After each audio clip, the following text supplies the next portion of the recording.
PT Kalbe Farma dengan produksinya tablet Entrostop, obat kulit kalpanak, dan obat sakit mah Proma mempersembahkan sebuah serial sandiwara radio Misteri Nini Pelet.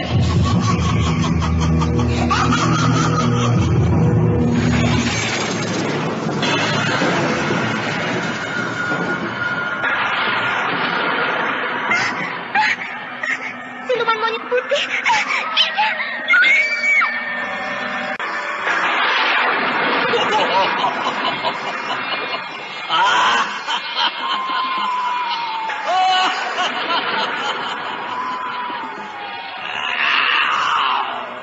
Mas Andri Taulani! Mas Andri! Foto udah! Tanda tangan udah. Iya, boleh. Dengerin ya. Aktivitas tinggi, olahraga berkeringat. Wah, Mas Andre banget. Awas kamu kena gatal jamur. Artis mana mungkin kena gatal jamur? Siapa bilang artis gak pernah kena gatal jamur? Dulu saya pernah mengalaminya. Karena aktivitas padat, udara lembab, kepanasan, keringetan. Akibatnya saya kena gatal jamur. Gatel banget. Dan bau kaki lagi. Kan ada salep impor. Saya pernah coba salep impor. Bukannya sembuh, kulit malah gosong. Untung ada Kalpanax Cream. Kalpanax Cream aman di kulit, terpercaya, dan cepat kerjanya. Oh, Kalpanax. Makanya kalau gatal jamur jangan pakai sembarang salep. Pastikan Kalpanax Cream terbukti klinis atasi gatal jamur. Oleskan saja Kalpanax. Produksi Kalbe Farma. Misteri Nini Pelet kali ini mempersembahkan episode keempat dengan judul Suara di Tengah Malam. Naskah disusun oleh Ari Hidayat. Teknik dan montase Moko Metal. Sutradara Dian Pertiwi.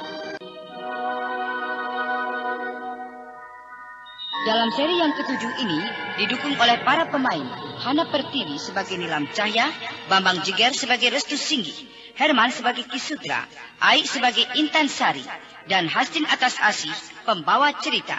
Selamat mendengarkan. Pada bagian yang keenam telah dikisahkan, diketahui atas cerita Kisutra kalau Andini, gadis cantik belia pemilik warung itu, adalah perempuan kotor yang banyak berhubungan dengan laki-laki dengan tujuan mencari kekayaan pribadinya. Restu Singgi dan Nilam Cahya yang heran dan tidak mengerti dengan cerita itu, keduanya semakin penasaran dan terkejut ketika Kisutra menceritakan kalau Bardan pun pernah berhubungan dengan Andini. Dan warung itu pun sebenarnya adalah milik Bardan yang dimiliki Andini secara licik dengan menjual dirinya. Sementara Restu Singgi dan Nilam Cahya belum lagi habis rasa heran dan tidak mengertinya, keduanya semakin bertambah berpikir dan tidak mengerti, penuh penasaran. Ketika Kisutra mengatakan kalau sebenarnya Bardan adalah laki-laki bajingan yang juga pernah merenggut kegadisan Intan Sari. Gadis yang dianggap gila dan telah dipasung. Nah, pendengar yang budiman, inilah Suara di Tengah Malam bagian yang ketujuh.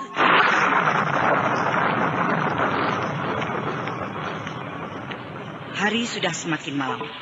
Hujan di luar makin nampak turun dengan cukup derasnya. Di dalam warung besar dan sederhana itu, warung milik gadis cantik belia bernama Andini itu nampak masih ramai dengan pengunjung. Dan saat itu Kisutra, Restu Singgi dan Nilam Cahya masih nampak berada di tempat duduknya. Kisutra, benarkah Bardan pernah merenggut kegadisan Intan Sari? Aku saksinya. Gadis itu kini menjadi gila disebabkan menahan batin yang cukup berat. Aku terpaksa memasungnya karena dia berbahaya. Itu semua akibat ulah tuan muda Bardan yang tidak mau bertanggung jawab atas perbuatannya. Aku benar-benar sakit hati pada tuan muda Bardan. Dia sudah lari janjinya yang pertama padaku. Kisutra pernah mengadakan perjanjian dengan Bardan. Iya. Setelah kejadian dia merenggut kegadisan Intan Sari, aku diserahkannya untuk merawat dan menjaga Intan Sari. Aku dibayar mahal untuk itu. Tapi kini dia sudah lari dan tidak lagi mau bertanggung jawab. Uang pun aku tidak pernah lagi diberi. Litik. Memalukan sekali perbuatannya. Aku sungguh tidak mengira Bardan sekotor itu. Moralnya sudah bejat. Kau sendiri benci mendengarnya. Apalagi aku yang mengalami persoalannya. Dan perlu kalian ketahui, kenapa aku terpaksa memasung Intan Sari. Karena Tuan Muda Bardan itulah yang sudah tidak mau lagi bertanggung jawab atas Intan Sari. Semestinya pula kalian waktu itu tidak perlu turut campur. Karena baru kini kalian tahu persoalannya.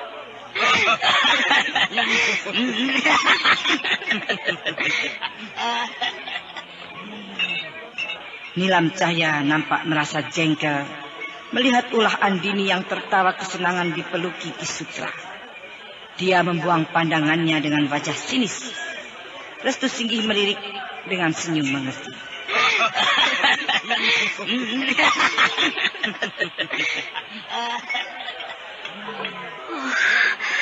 Memalukan. Benar-benar hina. Perempuan murahan Andini itu tidak malu dia berbuat ulah begitu di mata orang banyak. Menjatuhkan harga diri wanita. Kenapa jadi kau yang jengkel?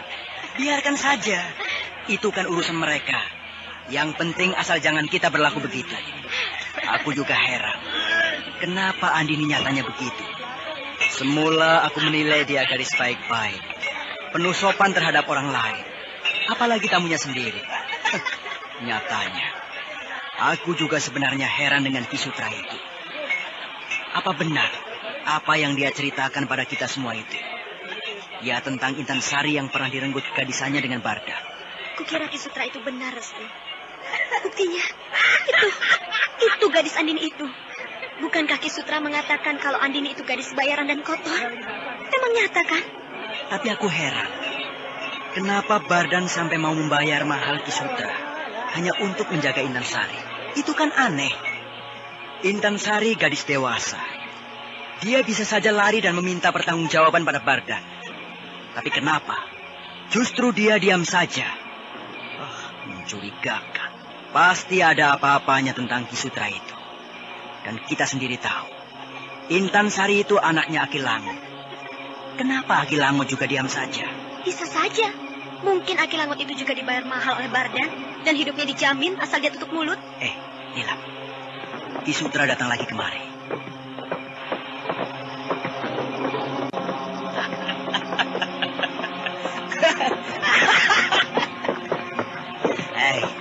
Di sini kalian tidak perlu heran pada apa yang kalian lihat. Semuanya biasa saja. Iya, saya mengerti, Ki. Oh ya, bagaimana kabarnya Kakang Langut? Apakah dia tahu kalian keluar? Kami tidak izin Aki Langut, karena dia sudah tidur. Aki-aki bungkuk itu memang susah. Lama-lama aku merasa tidak suka dengan dia. Dia selalu ingin menentang keinginanku. Sampai soal pembagian uang dari Tuan Bardan. Ki Sutra, bolehkah kami melihat Intan Sari? Untuk apa kalian melihat gadis gila itu? Dia itu berbahaya. Dia anak siluman. Kami tidak percaya Intan Sari itu anak siluman. Kau mau bertaruh dengan aku? Ki Sutra mau membuktikan pada kami kalau Intan Sari anak siluman. Ya. Kau mau memenuhi persyaratan yang aku minta. Dan aku bisa membuktikan kebenaran tentang Intan Sari kalau dia anak siluman. Aku setuju. Tapi apa yang Ki Sutra minta persyaratan dari saya? Saya akan menyanggupi sepanjang saya masih bisa menyanggupi persyaratan itu. Aku kini tidak lagi mendapatkan uang dari orang yang semula aku hormati. Aku percaya. Tapi kini dia malah menyakiti aku. Aku ingin menuntut balas pada dia. Kau bunuhlah Bardan.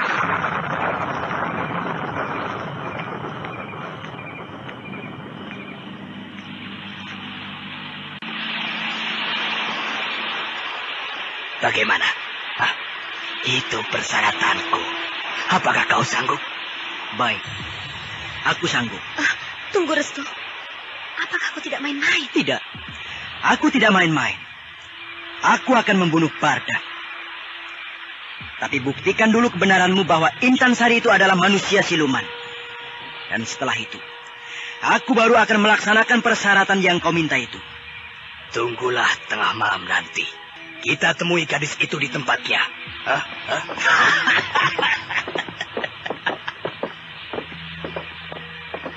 Restu, apa kau benar-benar akan membunuh Barda? Itu siasatku saja, Nilam. Aku tahu Ki Sutra itu licik. Dia mencurigakan sekali. Jadi kau telah membohongi Ki Sutra? Berbohong demi kebenaran. Aku masih waras. Mana mau aku membunuh orang yang tidak bersalah padaku. Kita perlu hati-hati, Nilam. Aku curiga sekali. Ki Sutra itu pasti mempunyai maksud-maksud tertentu. Kenapa dia menginginkan Bardan mati? Kita juga harus pandai bersiasat. Semua orang bisa bicara berbohong, hanya untuk menutupi keburukannya. Semua orang bisa bicara baik, hanya untuk menutupi maksud-maksud buruknya. Tapi kita boleh berbohong jika tujuan kita baik. Sepanjang kita sendiri tidak lari dari tujuan yang baik. Kau pandai bicara. Kita harus pandai, Nilam. Dan kau juga harus pandai. Kalau kita bodoh, kita akan menjadi santapan orang-orang pandai. Nita. Ayo Via, salam sama Tante Nita. Halo sayang. Halo Tante. Lucunya. Kalau Via pinter, bisa seperti Tante Nita. Obatin orang sakit. Mama juga pintar, obatin Via sakit diare. Oh ya? Wah, Mama pinter sekali. Via diare diobatin apa? Tetap anak. Entrostop anak. Oh, bener banget. Entrostop anak memang obat diare anak pertama di Indonesia yang aman. Kandungannya aja herbal, ekstrak kurkuma, jahe, teh, dan daun jambu biji. Banyak yang aku rekomendasiin pakai Entrostop anak. Karena stop diarenya, stop juga mulesnya. Rasa jambu lagi. Via suka banget. Tapi seumur Via aman kan? Oh, aman banget. Ya, Via? Via kan di atas 2 Tangan. 2 tahun. Untuk diare anak, pastikan Entrostop anak. Lama sekali mereka bicara. Hingga tidak terasa hari sudah mulai larut malam. Seperti janji Ki Sutra itu, mereka akhirnya malam itu juga berangkat ke tempat di mana ada Intan Sari. Hujan cukup deras. Cuaca terasa sangat dingin. Dari arah depan jalan setapak yang di kanan kiri sepanjang jalan itu ditumbuhi pohon-pohon liar. Nampak 3 sosok manusia berjalan menyusuri jalan itu. Mereka tidak lain adalah Ki Sutra, Restu Singgi, dan Nilam Cahya. Mereka tidak mempedulikan suasana saat itu. Tubuh ketiganya tampak sudah basah dengan siraman air hujan. Cepatlah jalannya. Hujan cukup deras. Ayo. Ki Sutra, Restu Singgi, dan Nilam Cahya mempercepat langkahnya. Mereka terus melangkah hingga jauh. Dan akhirnya mereka tiba di tepian hutan, di mana tampak sebuah gubuk tua yang nyaris roboh. Gubuk itu terletak di bawah pohon beringin yang besar dan tua, serta angker. Gubuk itu adalah tempat di mana di dalamnya terdapat Intan Sari.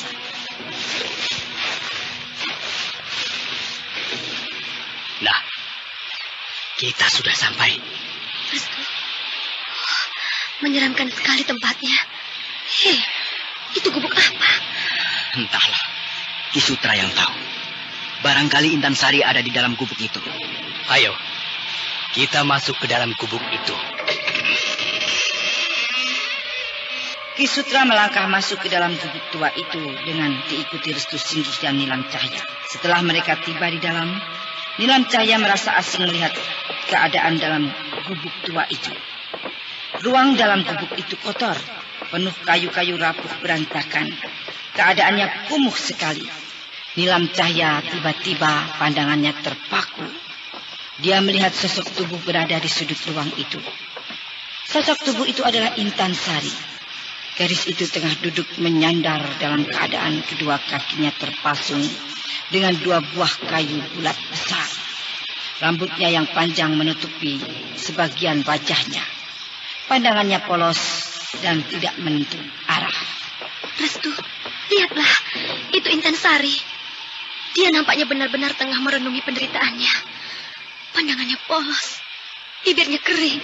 Kasihan gadis itu. Gadis itu diam saja, Nilam. Intan Sari itu seperti tidak memperdulikan kedatangan kita. Dia tidak memberikan reaksi apa-apa. Dia seperti pasrah sekali. Iya, mungkin dia banyak menyimpan beban. Tapi Kelihatannya gadis itu biasa-biasa saja. Tidak menunjukkan tanda-tanda kecurigaan kalau dia itu manusia siluman. Iya. Bagaimana caranya Ki Sutra akan membuktikan kebenarannya kalau Intan Sari itu manusia siluman? Kalau aku perhatikan baik-baik, rasanya aku tidak yakin kalau Intan Sari itu manusia siluman. Nilam Cahya berjalan selangkah.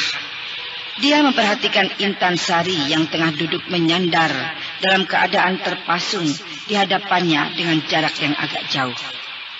Memang benar, Intan Sari, dirinya tidak menunjukkan adanya kecurigaan tanda-tanda kalau Intan Sari itu manusia siluman. Nilam Cahya masih terpaku pada pandangannya. Restu Singgih menghampirinya, sementara Ki Sutra tampak tengah melangkah perlahan untuk mendekati Intan Sari. Intan Sari, aku datang, Intan. Jangan diam saja, manis. Ini aku. Kau kenal dengan aku kan? Ki Sutra tertawa kecil sambil matanya jalang memperhatikan Intan Sari. Intan Sari tampak diam saja. Dia tidak mempedulikannya. Ki Sutra bingung. Dia berdiri di hadapannya dan memperhatikannya. Anda sekarang masih mendengarkan sandiwara radio Misteri Mini Pelet di channel Memori 80. Tenanglah.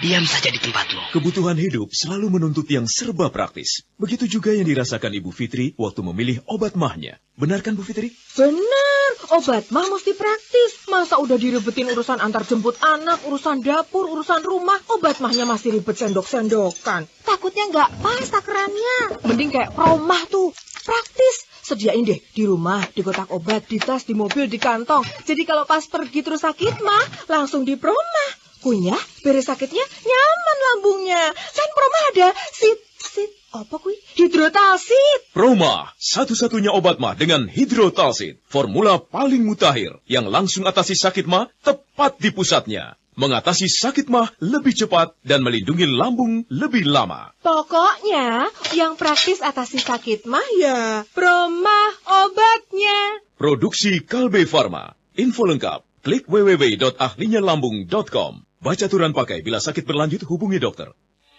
Restu, ulahnya Ki Sutra menjengkelkan aku. Dia sama saja seperti laki-laki bajingan. Sikapnya memang seperti laki-laki bajingan. Iya, apa sebenarnya yang akan dia lakukan pada Intan Sari? Dia hanya terus menggoda dan bernafsu sekali. Lihat, Ki Sutra bergerak ingin mendekati Intan Sari. Apa yang akan dia kerjakan pada Intan Sari itu? Ki Sutra perlahan mendekati Intan Sari. Dan tanpa diduga-duga, mendadak dia merobek baju Intan Sari. Tapi Intan Sari cepat berontak, sehingga Ki Sutra kewalahan. Jangan! Tidak! Pergi! Diam kataku, tunggu. Kenapa kau melarangku? Bukankah kau akan melihat kebenaran kalau dia anak siluman? Tapi cara Ki Sutra terlalu kasar. Kenapa bajunya harus disobek begitu? Apakah kau malu melihat tubuh gadis itu telanjang?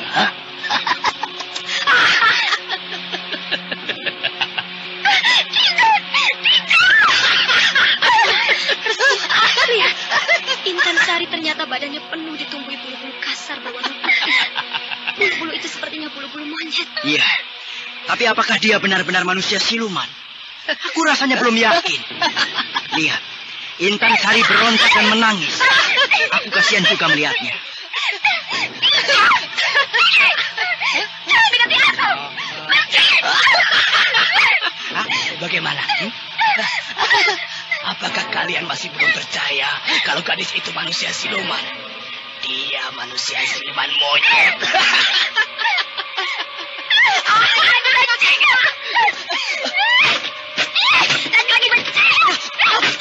Lepaskan! Tolong! Ki Sutra tergeletak dengan tubuh tanpa kepala. Darah segar mengalir dari bagian lehernya yang terputus. Intan Sari kembali terdiam demam. Kepala Ki Sutra masih berada di dalam genggamannya. Nilam Cahya dan Restu Singgih terbengong-bengong memperhatikan.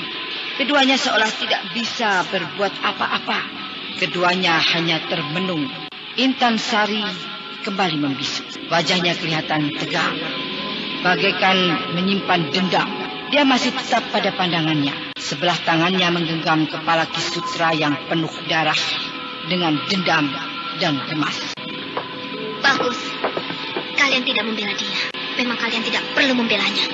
Intan Sari, kau bicara pada kami? 24 tahun laki-laki ini menjagaku. Selama itu pula aku berusaha menyimpan rahasia. Kini aku sendiri yang membunuhnya. Aku benci laki-laki ini. Dia bajingan, dia penipu. Sudah banyak ditipunya. Aku tidak menyesal membunuhnya. Ki Sutra itu memang baik. Tapi dari kebaikannya itu, ternyata dia menutup-nutupi keburukan dirinya. Iya, ketika malam itu, aku tengah tertidur pulas di kamarku. Dengan diam-diam, laki-laki itu masuk ke dalam kamarku. Intan Sari sudah tertidur pulas. Inilah saat-saat yang sudah lama aku tunggu. Gadis itu memang cantik. Tanpa diduga-duga, Ki Sutra ternyata ingin memperkosaku. Dia telah berhasil merenggut kegadisanku. Sesuatu yang selama ini aku jaga baik-baik. Sesuatu yang selama itu dia juga menjaganya baik-baik. Laki-laki itu ternyata bajingan. Restu Singgi dan Nilam Cahya sudah menjadi jelas setelah mendapat cerita dari Intan Sari. Keduanya puas, tapi masih penasaran. Meeting lagi. Kabur yuk. Ayo, telepon bos dulu deh. Bos, saya absen ya. Tadi siang makan buru-buru, bos. Terus keanginan naik motor. Ini perut kembung dan begah, bos. Ton. Bos, saya ikut meeting sore ya. Mahnya kambuh, perih banget. Iya. Bos, lambung saya perih, mual dan muntah terus. Akut. Ya, bos nelfon. Ton, di speaker ya. Buat kalian yang selalu kompak, Anton, minum Gazero. Cepat atasi kembung dan begah. Rini yang sakit mah, minum Proma. Dan Lina yang kena mah akut, minum Proma Double Action. Kalau kalian punya masalah lambung, solusinya bukan ngabur dari meeting, tapi percayakan pada ahlinya lambung. Saya tunggu kalian di ruang meeting. Iya, bos. Lambung sehat bersama Proma, ahlinya lambung. Baca aturan pakai. Restu Singgi dan Nilam Cahya akhirnya menjadi jelas siapa sebenarnya Intan Sari itu.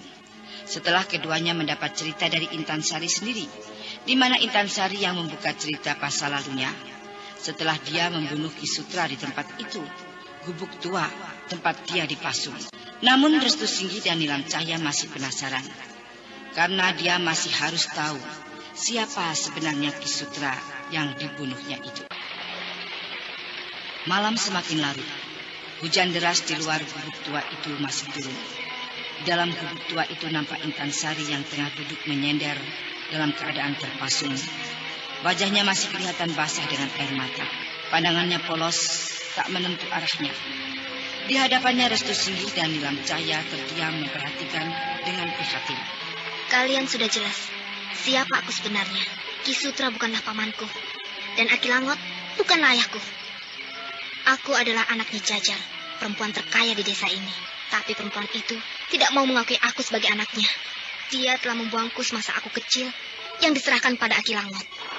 Dan Aki Langot menyerahkannya pada Ki Sutra. Laki-laki bajingan yang aku bunuh ini. Kalau begitu kami telah ditipu oleh Ki Sutra. Iya, kami sudah tertipu dengan kata-kata Ki Sutra dan Aki Langot. Iya, mereka memang penipu. Jangan kalian percaya kata-kata mereka. Apalagi laki-laki bajingan yang aku bunuh ini.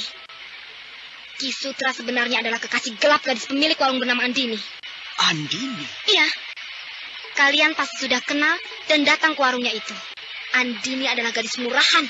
Dia gadis penjajah diri yang mau dibayar mahal setiap laki-laki yang menidurinya.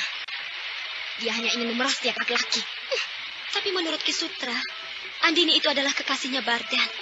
Seorang pemuda kaya yang tinggal di desa Sumber. Kakang Bardan? Kenapa kau gugup begitu, Intan Sari? Kau sepertinya sudah kenal dekat dengan Bardan. Tidak, aku tidak kenal dia. Intan Sari berubah menjadi khawatir. Setelah mendengar nama Bardan disebut-sebut, dia kelihatan gugup. Restu Singgi dan Nilam Cahya menjadi heran. Keduanya merasa curiga dengan sikap Intansari yang berubah itu. Restu, Intansari itu mencurigakan sekali. Dia tiba-tiba sikapnya berubah menjadi gugup. Dan seperti khawatir setelah mendengar nama Bardan kita sebut. Iya, sepertinya di antara mereka ada hubungan apa-apa. Kalau benar yang dikatakan Ki Sutra pada kita, bahwa Bardan juga pernah memperkosa Intansari. Dan secara diam-diam Bardan bertanggung jawab menanggung kehidupan Intansari dengan membayar mahal Ki Sutra untuk merawatnya. Mereka pasti memang ada hubungan apa-apa. Kalian harus tahu, pemuda bernama Bardan itu memang benar kekasih Andini. Tapi dia sudah lama meninggalkan Andini. Dan sampai kini, dia tidak pernah lagi datang ke desa ini menemui Andini. Karena dia tahu kalau Andini itu adalah gadis kotor. Meskipun Bardan masih mencintainya. Kami tidak tahu persoalan hubungan mereka sebenarnya. Tapi kalian harus tahu, aku sudah percaya dengan kalian. Kalian adalah orang-orang baik. Untuk itu aku mau bercerita banyak pada kalian. Walau aku belum tahu siapa kalian. Tapi sepertinya aku juga perlu tahu. Apa maksud sebenarnya kalian datang menemui aku? Intansari, kami hanya ingin membuktikan kebenaran tentang dirimu. Bahwa kau dikatakan gadis siluman monyet. Pasti laki-laki bajingan itu yang mengatakannya. Tapi kalian sudah membuktikan sendiri, bukan? Kalian lihat ini. Tubuhku memang banyak ditumbuhi bulu-bulu kasar berwarna putih. Bulu-bulu mirip dengan monyet. Untuk itu, Ki Sutra mengatakan, aku manusia monyet siluman. Padahal sebenarnya, aku adalah manusia biasa seperti kalian. Hanya aku sendiri tidak mengerti kenapa aku jadi begini. Dan aku bersikap seperti orang gila. Aku sendiri yang mau. Semua itu hanya ingin menipu Ki Sutra setelah kejadian dia memperkosa aku. Kami menyesal sekali, Intansari. Ternyata semua cerita Ki Sutra pada kami itu bohong. Sebab dia mengatakan kau sebenarnya... Kau diperkosa oleh Bardan. Jangan bicara lagi tentang Bardan. Bukankah kalian sudah tahu kalau dia kekasih Andini? Aku justru merasa penasaran tentang Bardan. Aku yakin kau pasti mempunyai hubungan dekat dengan Bardan. Karena nampaknya kau begitu kenal sekali dengan Bardan. Aku kenal dia baik. Aku tidak ada apa-apanya dengan dia. Dan aku tidak tahu siapa dia. Nah, sekarang aku mohon, tinggalkanlah aku sendiri. Pergilah kalian. Aku tidak akan melihat siapa-siapa lagi. Dendamku sudah terbalas dengan Ki Sutra ini. Aku sudah puas. Aku kini hanya menghabiskan sisa hidupku sendiri di tempat ini. Pergilah. Dengan rasa berat hati dan menahan perasaan kasihan, Restu Singgi dan Nilam Cahya bergerak perlahan meninggalkan gubuk tua itu. Ada rasa prihatin dan sedih pada mereka. Jika sesaat mereka memperhatikan Intansari itu, tapi mereka berusaha untuk menghilangkannya. Mas Andri Taulani! Mas Andri! Foto udah! Tanda tangan udah! Iya, boleh. Dengerin ya. Aktivitas tinggi, olahraga berkeringat. Mas Andri banget. Awas kamu kena gatal jamur. Artis mana mungkin kena gatal jamur? Siapa bilang artis gak pernah kena gatal jamur? Dulu saya pernah mengalaminya. Karena aktivitas padat, udara lembab, kepanasan, keringetan. Akibatnya saya kena gatal jamur. Gatel banget. Dan bau kaki lagi. Kan ada salep impor. Saya pernah coba salep impor. Bukannya sembuh, kulit malah gosong. Untung ada Kalpanax Cream. Kalpanax Cream aman di kulit, terpercaya, dan cepat kerjanya. Oh, Kalpanax! Makanya kalau gatal jamur jangan pakai sembarang salep.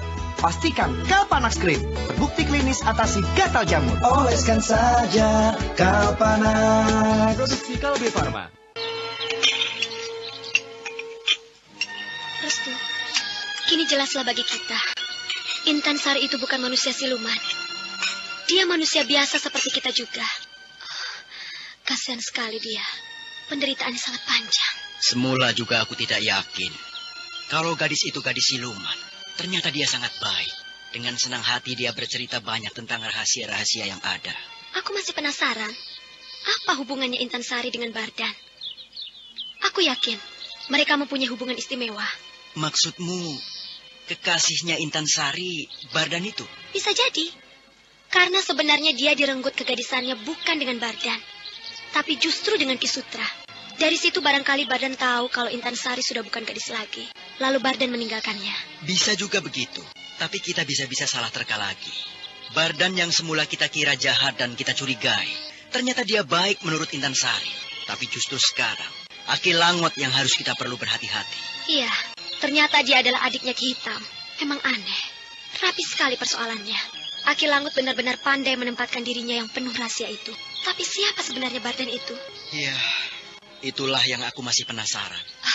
Restu, Andini datang. Nyi Jajar, saya sungguh tidak percaya kalau ternyata yang datang adalah Nyai. Ayo Nyai, mari. Anda sekarang masih mendengarkan Sandiwara Radio Misteri Mini Pelet di channel Memori 80. Andini terus menuntun masuk Nyi Jajar. Setelah mereka tiba di dalam, Andini mempersilahkan Nyi Jajar duduk. Sementara Restu Singgih dan Nilam Cahya yang tengah asyik makan menjadi terpesona melihat Nyi Jajar. Keduanya memperhatikan sambil terus makan. Restu, siapa perempuan bercadar biru itu? Apakah tamu Andini atau ibunya? Kukira bukan ibunya. Barangkali tamu langganannya. Lihatlah, Andini nampak begitu ramah dan hormat sekali dengan perempuan itu. Sepertinya perempuan itu orang terhormat, Restu. Kalau dilihat penampilannya, sepertinya begitu. Ada kabar apa Nyai pagi-pagi datang ke tempat saya? Saya benar-benar senang sekali. Kedatangan orang yang sangat dihormati di desa ini. Maafkan saya Nyai. Beginilah keadaan tempat saya. Ketika Andini menyebut nama Nyi Jajar, Restu Singgih dan Nilam Cahya tersentak. Nilam Cahya yang tengah memegang gelas itu terjatuh dan pecah. Andini dan Nyi Jajar melihat ke arah mereka. Dia lalu mendekatinya. Ada apa dengan kalian? Maafkan aku, gelas itu terjatuh. Kami hanya sedang melamun karena melihat tamumu itu. Begitu. Tapi memang tamu istimewaku itu banyak perhatian dan sering jadi perhatian orang. Nampaknya dia orang terhormat. Benar, dialah Nyi Jajar, perempuan terkaya dan terhormat di desa ini yang pernah aku ceritakan padamu. Maaf, aku tinggal kalian. Nyi Jajar. Nilam, kalau begitu perempuan bercadar itu Nyi Jajar, ibunya Intan Sari. Iya, ada hubungan apa dia sampai datang kemari? Nyai, adakah yang bisa saya bantu? Rasanya saya malu sekali Nyai datang ke tempat saya yang buruk ini. Aku hanya ingin tanya padamu, apakah Bardan pernah datang lagi menemuimu kemari? Apa maksud Nyai bertanya tentang Tuan Muda Bardan? Nyai tahu dari siapa kalau Tuan Bardan itu ada hubungan dengan saya? Aku punya banyak telinga dan mata, Andini. Dan semua orang pun tahu kalau kau ada hubungan dengan Bardan. Itu benar. Tapi sejak lama Tuan Muda Bardan tidak datang kemari. Dan sepertinya dia tidak akan pernah datang lagi kemari menemui aku, Nyai. Apakah kalian bertengkar? Tidak. Tuan Muda Bardan hanya tidak pernah lagi menemui saya. Walau saya sendiri sebenarnya masih sangat mencintai dia. Terkadang saya ingin sekali menyusulnya ke desa Sumber. Aku memang tidak pernah tahu tentang hubungan kalian. Tapi aku mohon padamu, Andini. Jangan kau sakiti dia. Sayangilah dia sebagai kekasih yang kau cintai. Dia itu baik. Jika perlu. Perempuan bercadar bernama Nyi Jajar, orang terkaya dan berpengaruh di desanya, telah teringat peristiwa masa lalunya. Setelah dia bertemu dengan Restu Singgih yang membicarakan tentang gadis bernama Intan Sari, yang diketahui adalah anak kandungnya sendiri yang telah dibuang semasa bayi. Namun, Nyi Jajar yang tahu kalau peristiwa itu tidak ada orang lain yang tahu. Tapi dia curiga pada Restu Singgih yang bicara tentang Intan Sari, anaknya itu. Nyi Jajar yang pulang kembali setelah bertemu Restu Singgih di warung Andini, pikirannya menjadi khawatir. Karena dia takut kalau peristiwa masa lalunya tentang dia membuang anak kandung Intan Sari semasa bayi akan diketahui orang banyak. Dan saat itu, Nyi Jajar ingatannya menerawang pada peristiwa masa lalunya.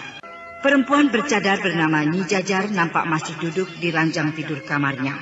Pikirannya menerawang teringat peristiwa masa lalunya, di mana ketika itu Intan Sari, gadis yang dianggap gila penduduk desanya yang telah dipasung, yang sebenarnya adalah anak kandungnya, ketika itu masih bayi.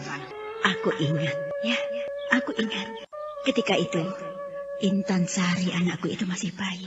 Aku masih tinggal di rumahku yang sampai sekarang masih aku tempati. Tapi semula aku sebenarnya adalah orang desa biasa. Kehidupanku miskin.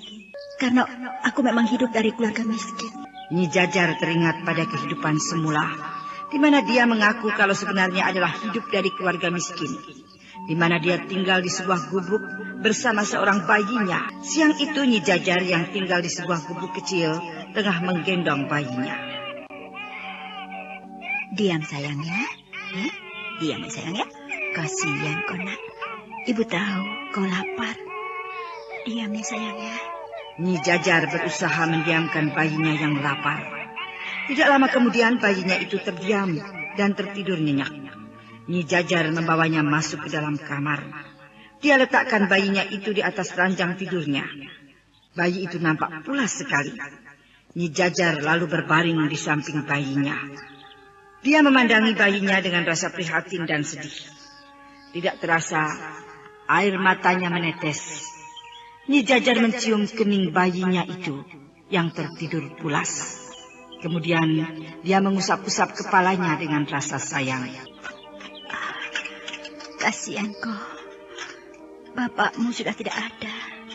Dia sudah 2 bulan ini mati. Kasihan kau nak. Cepat besar ya nak ya.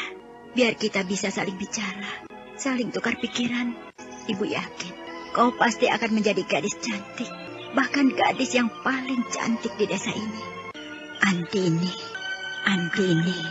Gadis cantik berambut ekor kuda. Pemilik warung itu sebenarnya adalah anak kandungku dari suamiku yang pertama. Saat itu, aku hidup bersama Andini yang masih bayi.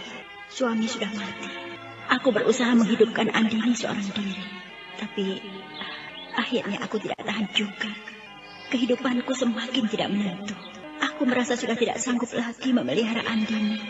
Untuk itu, aku menyerahkan Andini yang masih bayi itu kepada seorang nenek tua penduduk desa ini. Walau hatiku sebenarnya terasa berat.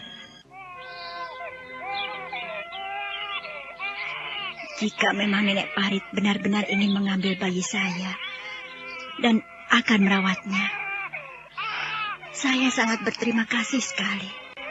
Tapi saya hanya pesan pada nenek, rawatlah dia baik-baik. Andini pasti akan besar menjadi gadis cantik, Nek. Dia pasti akan banyak disukai laki-laki. Ki Hitam, dari perkawinanku dengan Ki Hitam, aku melahirkan seorang bayi, yaitu Intan Sari. Tapi sungguh di luar dugaanku. Bayiku itu lahir mengherankan. Seluruh tubuhnya penuh ditumbuhi bulu-bulu kasar berwarna putih. Bulu-bulu itu mirip sekali dengan monyet. Kakang, tidak. Aku tidak mau anakku seperti binatang. Intan Sari tubuhnya banyak ditumbuhi bulu seperti binatang. Seperti monyet. Aku tidak mau.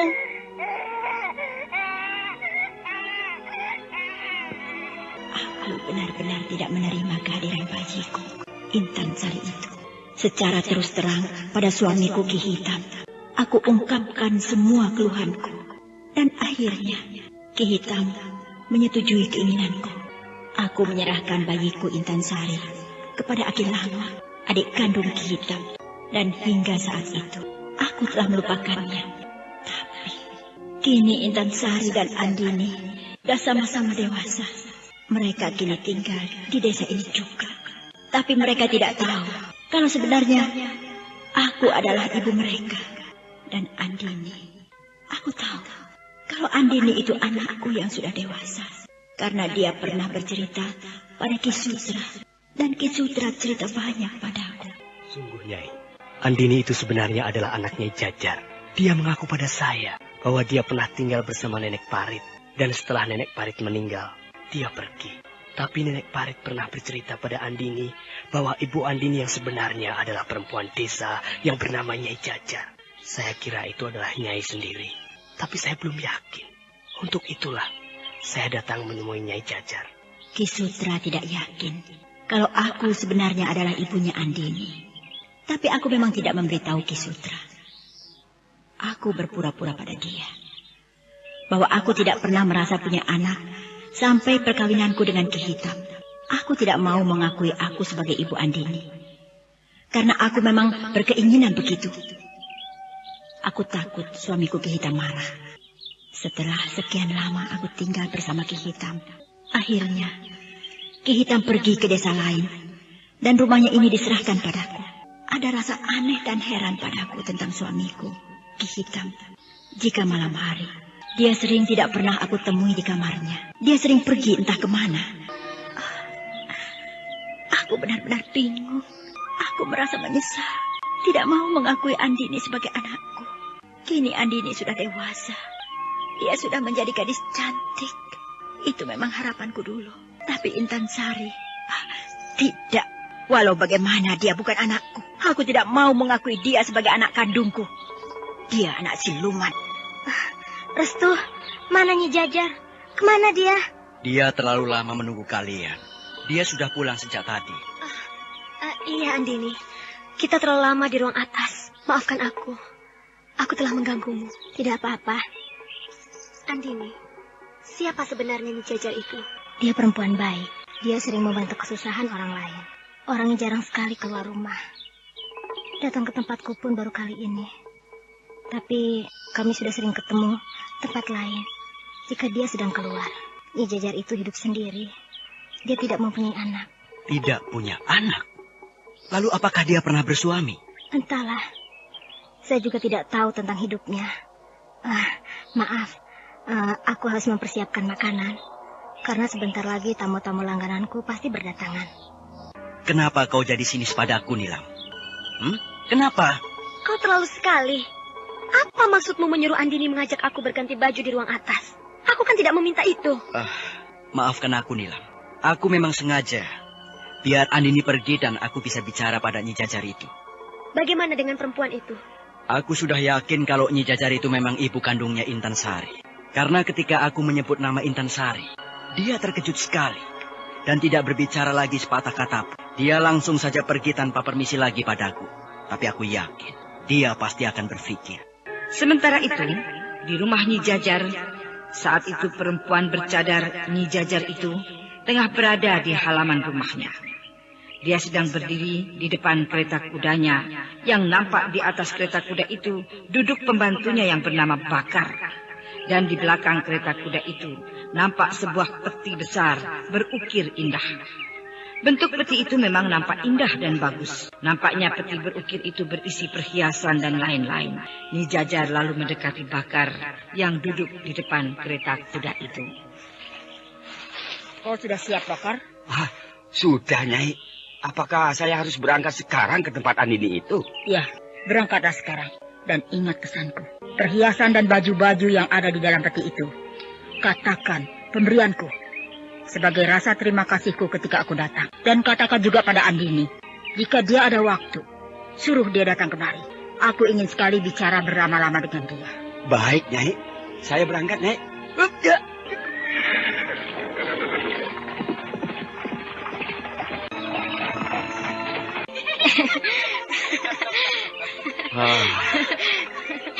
Itu dia gadis kotor itu. Dia sedang berkumpul bermain kartu dengan beberapa orang laki-laki. Mereka nampak tengah gembira.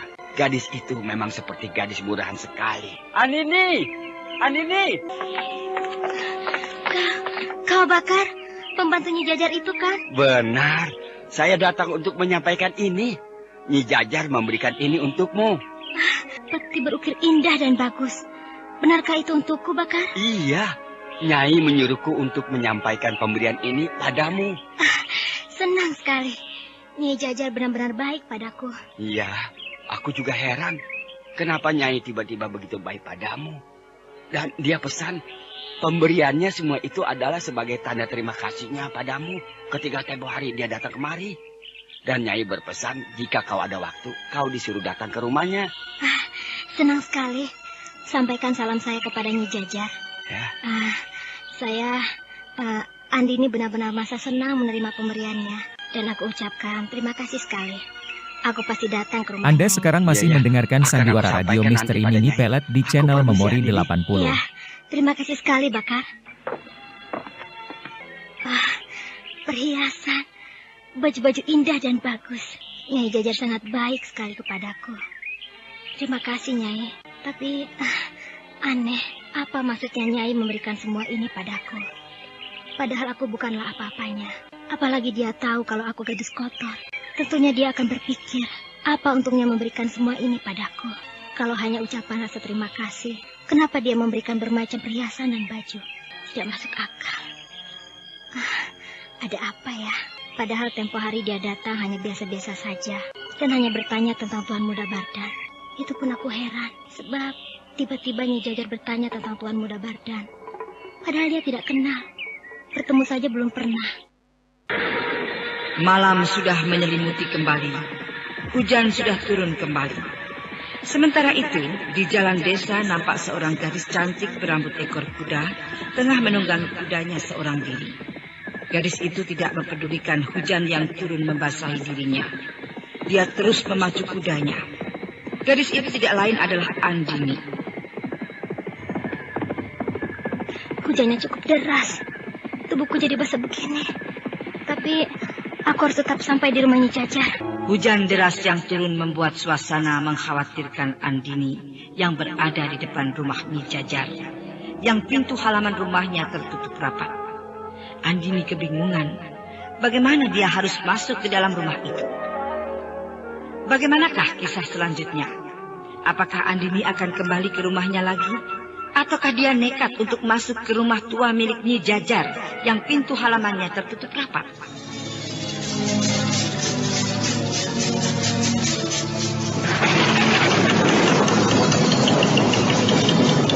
Nah, saudara pendengar, ikutilah kelanjutan Sandiwara Radio Misteri Mini Pelet yang dipersembahkan oleh PT Kalbe Farma dengan produksinya tablet Entrostop, obat kulit kalpanak, dan obat sakit mah Proma di radio kesayangan Anda ini. Sampai jumpa.